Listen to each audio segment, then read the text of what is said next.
As we have already discussed, option buyers, they have a view that the price is either going to go up or it is going to fall down.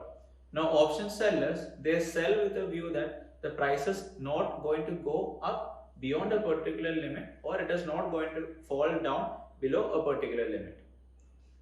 And I have also mentioned, as an option buyer, I pay premium to get into the contract. Similarly, an option seller, when he sells the contract, he receives premium in return and get into the contract. Now, when we consider option buying and the equity trading, I'll tell you the correlation. So when I buy an equity stock, I sell it off at a higher price, then I make profit. Similarly, if I short sell a particular stock, I sell it first, I buy it back once the price falls down and I make profit.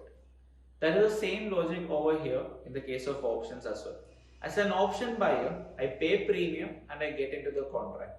Now, if the price is actually moving in the direction of my view, then the premium will definitely appreciate. The premium will increase. Then what can I do?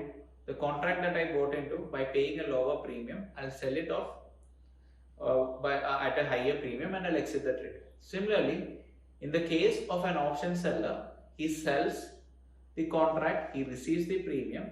Now, as time passes by, if the premium is not increasing, the volatility is not increasing, and the price is actually not moving in the direction as expected by the buyer, then definitely we have talked about extrinsic value and intrinsic value, right? So options out of the money, or it will be an out of the money option maybe, or if it goes out of the money, it will lose its intrinsic value, time value will decay, and definitely if volatility is also not increasing, volatility will also decrease, and as days passes by, the premium will decrease. For example, let's say that I sold a call option for 30 rupees. Now, if the decay continues, the premium depreciates, I might buy it back for maybe 16 rupees or 15 rupees. So this is how option selling works, where you sell first, you buy it back once the premium comes down. As an option buyer, you buy by paying the premium. Once the premium increases, you can sell it off to somebody else and exit the contract. Now, there are people who actually hold on to the contracts till the expiry date. So that is a different case. So as a seller, there will be sellers who actually stay in the contract till the expiry. Now, if the contracts are out of the money, so all the out of the money contracts at the date of expiry will come down to zero value, and only the in the money options will be having the value. All the out of the money contracts will expire and decay to zero. So please keep that understanding in your mind. All the out of the money options will decay and at last reach the value of zero as the expiry day approaches and it closes for that particular day. In simple words, I would like you to have a look at these factors mentioned over here. That is in the money, IV and time. Now let's see how premium changes with these three factors. If the price goes more and more into the money, then definitely the premium will increase.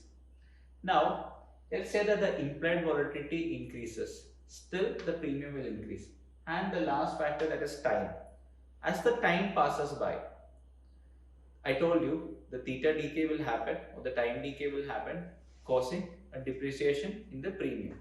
Now let's say that there is a big time to expiry or there is like some sufficient gap till the expiry date.